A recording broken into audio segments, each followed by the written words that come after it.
first thing I noticed about this movie is that there's a lot of sexual tension, and not just between Eegah and Roxy, but with Tommy as well. From the beginning, Roxy buys a new swimsuit, to which Tommy replies, That? they're implied multiple times throughout the film to be boyfriend and girlfriend, but there's only verification of that at the end. It's obvious that they're an item, of course, but since it isn't brought out in any obvious terms, Tommy just seems like that pimply-faced kid who always hangs out with you and your friends and makes overt advances towards you, but you never give him the time of day, so he continues to pretend to be your boyfriend while embarrassing himself with all of his antics the entire while. Beyond that, we all know that Eegah wants Roxy physically. I mean, according to Mr. Miller, it must have been over 100 years since he's seen the girl, let alone one he's not related to. And if you get right down to it, he's technically attracted to what is him, a little person. There's nothing wrong with that, mind you, but it's something to think about when topped with all the other vague innuendo. Now, one might think that Roxy would be horrified with the aspect of being found by Eegah again. I mean, he tried to kill her dad, smacked her unconscious, almost killed Tommy, not necessarily a bad thing, and was about to rape her. But she pines for him. We're not talking about a noble savage, Tarzan kind of thing, so she's frickin' insane. When an artist, I know I use the term lightly here, but when an artist sets out to make money, they in general go for a target audience. Now, I'm not saying that Big Arch is just out to make money with this movie, but his motives aren't exactly pure either. But therein lies the problem with poor little Eegah. It just can't decide what kind of audience it wants, and so, like Birdshot, it just sort of aims in the general direction of the audience. On one side, we have elements of a horror story. A confused human with a dangerous physical characteristic, people who get hurt, chases, and, quote, suspense, unquote. But then there are campy elements, too. Campy can best be described as a comedy that doesn't try very hard, and believe it or not, there was a market for it back then. All the elements are there. Teen heartthrob who sings songs, a somewhat sexually attractive yet standoffish female presence, something that I think is supposed to be humor, dancing, and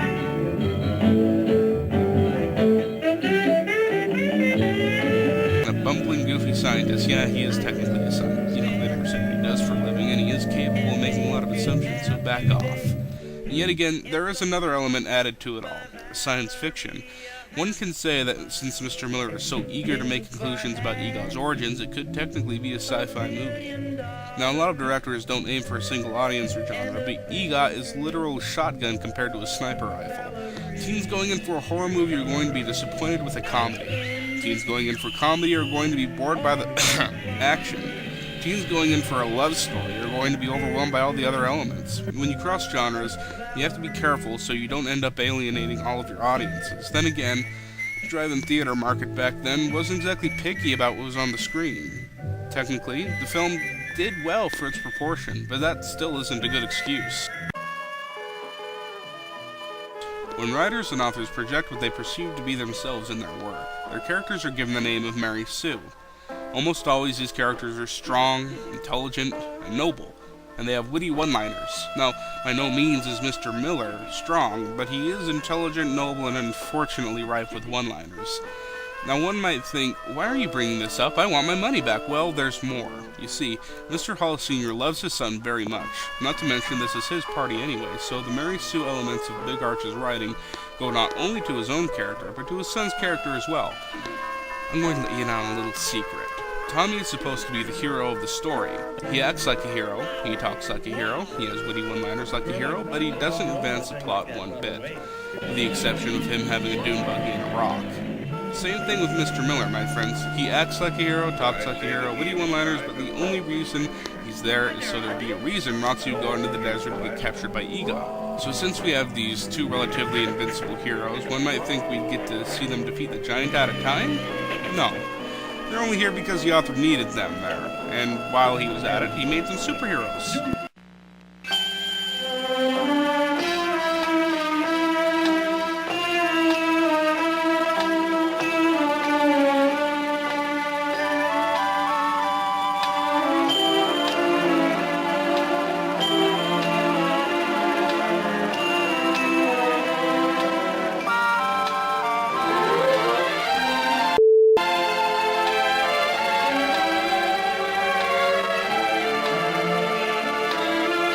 it's time for the Atomic website Eegah Movie Review Top 10. Here's my top 10, or bottom 10, depending on how you see it, moments of Eegah. Number 10, Brownsville Road. Archall Jr. and the Archers attend the big parent-controlled sock op that all the local teens are raving about. Fortunately, they sing the song called Brownsville Road. If you listen to the lyrics, it makes you sick. Then you realize that it's supposed to be about the music, not the words that are accompanying it. Kind of like 2001: A Space Odyssey, or on how it's not so much a story as it is a film to be experienced, or like Fantasia. I'm sorry, that's unfair to both 2001 and Fantasia. The difference here being talent. Number 9, Lizard Love. One moment in the film that throws you off your game, like the moment you first realize that your parents had to have sex to make you, is the extremely short lizard love-in. It's a brief shot of two lizards who love each other very much and made the conscious decision to start a family.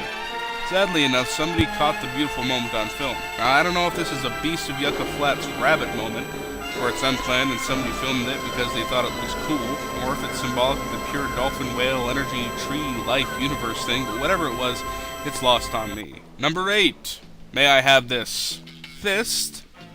Near the end of the film, I believe someone had an epiphany involving the action or lack thereof. Somebody thought, you know, when Eegah dies, there just isn't much going on. For that matter, the whole subplot with Rock's Tommy and all her friends has just fallen flat. Let's have an inexplicable fight scene right before the climax. And so it came to pass that a member of Archall Jr. and the Archers immediately fell in love with Roxy Miller, and a jealous rage-fueled dance-off ensued.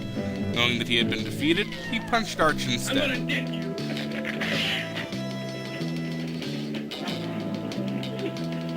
Knock it off. She's my girl.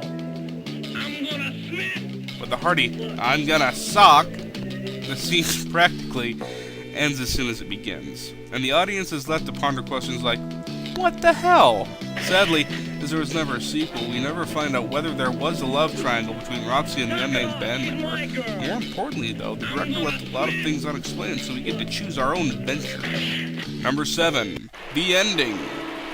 The shot we close on is of Eegah's trunks and a giant club. That's right, you guessed it. Eegah, the sulfur-powered giant, dissolved into nothingness. He was not a water-soluble giant. I have a theory that Eegah was secretly a Jedi, but that's neither here nor there. Despite this completely nonsensical ending, Archall Sr. gives us one last thing to think about.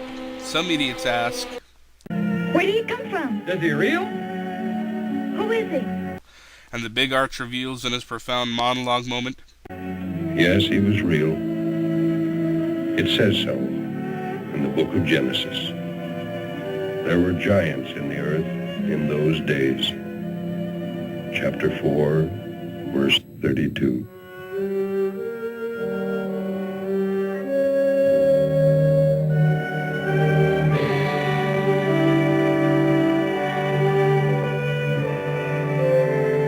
Now, I don't know what version out of the hundreds of versions of the Bible he's quoting from, but it certainly isn't from my King James. That scripture just don't exist. Chapter 4 of Genesis only goes to 26, and at that point we just barely got beyond the Cain and Abel showdown. The scripture he's referring to is chapter 6, verse 4. Yeah! Eat it! Yeah, seminary rocks, suckers! You just got biblically served.